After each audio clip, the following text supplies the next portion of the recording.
We received an order for a SteelMaster with multiple benders. In this case, the order is for a double bender, a B and a G-string bender.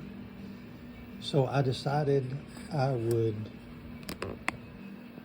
disassemble a SteelMaster and reassemble it with the extra lever, and then I would just go ahead and videotape the process so that everyone could see how that works. I'm going to move this Jazzmaster guitar here and let's look at what's in the box when you buy a SteelMaster. So this is it. This is what you buy when you buy the single SteelMaster, is the unit itself. And then a package which includes a couple of screws and the little bumpers, rubber bumpers that go onto those thumb screws if you're concerned that you might scar up your top plate on your vibrato, your offset vibrato. So there's that. And then the paddles, the extra paddles that we ship with the unit, so that you can adjust the length to your satisfaction for actuating the bender levers. So let's put that stuff back in the box and let's disassemble this SteelMaster. So the first thing we're going to want to do is to loosen the set screw in that depth stop. This is the depth stop that you set so that you avoid the vibrato arm that sits about right here. And you can set that depth so that you have an air gap between the vibrato arm and the bender lever.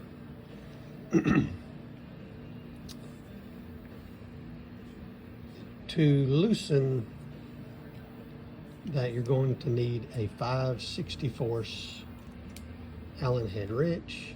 I have that Allen head wrench in my SteelMaster toolkit, SteelMaster.com.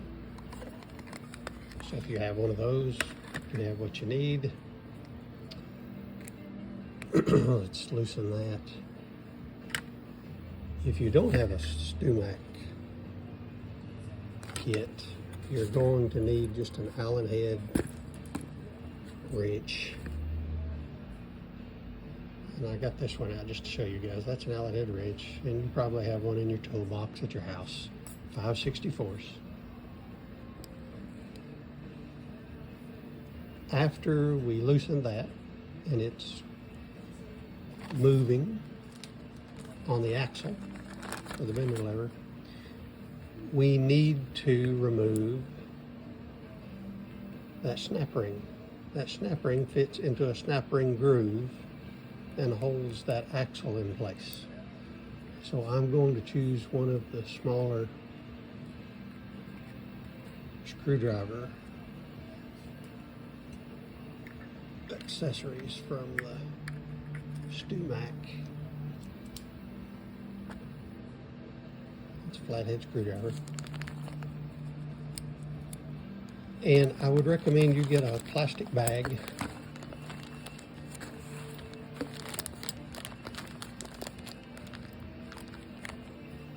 because that snap ring is small and it's black, and when it comes loose it could spring away from you and the unit, and you'll lose it and you'll need another one.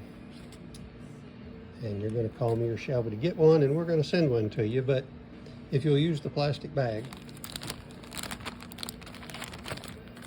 put it inside there and then just pry it loose. Just put it into the slot between the axle into that slot right there, and just pry upward and that will come loose. I'm going to put that snap ring right back into that bag, and I'm going to scoop the bag over here. We're going to leave it there so we know where it is. And now we can remove the axle. We're not going to remove it all the way. We're going to slide it back. And I'm going to grab the extra bender lever, which you will soon be able to buy in a bender lever kit. But before we put that on, we need to put this washer on there. This will also be in the bender lever kit. And that washer between the B and the G just separates these two because they're going to sit right next to each other. The tolerances on that axle and the bender lever are really tight. So when you go over that snap ring groove, you need to have it exactly in place to slide it in. You don't need to force it, just slide it over it. You might think it's not going to work, but you don't have it on there straight. So do that, and then we're going to slide, trying to keep my fingers out of the way, we're going to slide that axle back through the frame, and there is the snap ring groove again. I'm going to put the screwdriver attachment up. Going to get into the bag here, the Ziploc bag, and get the snap ring out. And it's going to fit right on top of that slot. Just rest it on top of that slot and hold it with your thumb and take a blunt screwdriver in. I don't even have an attachment in that. And press on the top. As a matter of fact, it would probably be better if you put it into the Ziploc bag. We'll see if I can do it without losing it, because I want you guys to be able to see it. But just press, and it just presses down on top. It'll snap when it goes. Did you hear that snap? So that snap ring is right back in the groove. It's holding tight to that axle. And that is a double bender SteelMaster. The other thing that I would recommend is that you get one of these shims from us. Right now they're made out of Lexan, that is 0.040 inch Lexan, and I am hand routing those. But we have a step file, and I will be laser cutting those out of either aluminum or stainless pretty soon.